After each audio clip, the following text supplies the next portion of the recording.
there's no patience if you're the Jets coach. They just expect you, even though the history is what we just showed you. Right. 2 coaches out of 21 who have finished above 500. No playoffs since 2010. They expect you to be the answer. They expect that this is the magic wand and that it's all going to be better. Yeah. Every time they come back around and expect it. And I haven't talked to any Jets fans about it. And maybe our guy JK, who is as over-the-top rabid about the Jets as anybody I've ever met, I think they get themselves riled up to believe that it's going to be different. Just like, Vikings fans allow themselves to believe late in a regular season that somehow the postseason is going to be different, and it never is. I feel like the Jets fans are the same way. We got our new coach. We're excited. Here we go. It's going to be different, and we'll see if it is. It's just not fair to Aaron Glenn because it sets the bar coming through the door higher than it otherwise would be. Yeah, the Jets fan base is a tortured fan base. I mean, that's what it is. I mean, I think to explain it, up here in the Northeast, the Giant fans are a little bit looked at like, uppity. They want to, drink whiskey and smoke a cigar, and, you got to be really good before they're going to get up and really cheer and go crazy, right? I think that just, if we had to paraphrase the fan bases, the Jet fans are certainly a little more crazy and vocal, good or bad, and maybe can turn on their team a little quicker too, as we've seen from our Jet fan JK, who can literally be, I love the Jets, this is amazing, to this is the worst thing ever, they need to fire him, they need to get him out, they need to bench him. Wait, but you're 3-1. Screw him, bench him, get him out of here. So yes, there's a passion and a intensity, and I think also such a wanting and yearning for the team to turn that corner and become a mainstay powerhouse that, they can be a little annoying, for lack of a better way to say that at times, and be hard on the coach and the players and what we've seen.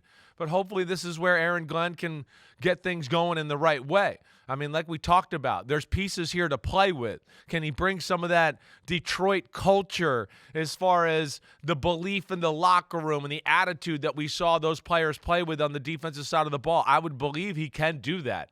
And he played with a kind of a pizzazz and a style that was a little bit fitting of the Detroit Lions and the way they played anyways. So we'll see where it goes. But I'm certainly excited for it. I think up here in New York, the big thing, and I know we talked about this last week, if people are disappointed about Aaron Glenn, it's not about Aaron Glenn so much. It's more about they're making the same mistake. They're getting a first-time head coach once again here. And I think that's the big talk with, Boomer on WFAM and sports radio and all that talk there, yeah. But see, I actually like this because it defies what dysfunctional teams typically do when they fire a coach. They feel like they can't do the same they gotta go the opposite. Same model, the same route. We got to go the other way. Yeah. We hired last time a first-time head coach who was a defensive coordinator. This time we got to go find ourselves a fired offensive coordinator who's been around for a while, who is the exact opposite from a personality standpoint of Robert Saleh. We need the exact opposite. That's a mistake. We see that because what happens? Then you're hiring the exact opposite exactly the next time around. Right. And back and forth you go. So I like the idea. It's a sign of non-dysfunction or proper function or whatever the function, the right phrase is. It's a sign that they get it, that it's not about getting so twisted up by what your last coach was that you avoid the right guy this time around. Now, here's the other side of it, too. It helped that Aaron Glenn seems to have genuinely wanted the job, because this is one of those jobs that for someone with options probably wasn't going to opt for that job. And I know the attitude of the search was, we don't feel like we should have to recruit someone. And maybe they had that attitude because they knew all along Aaron Glenn really wanted it and they wanted him. But they weren't interested in Ben Johnson because they felt like they shouldn't have to recruit someone, which is idiocy, frankly. Because if you want someone good, someone that other people want, you don't just sit back and say, well, you're stupid if you don't want to come here. You've got other people actively recruiting the guy. If you want to have a shot at him, you got to get to the table. But they didn't want to do that.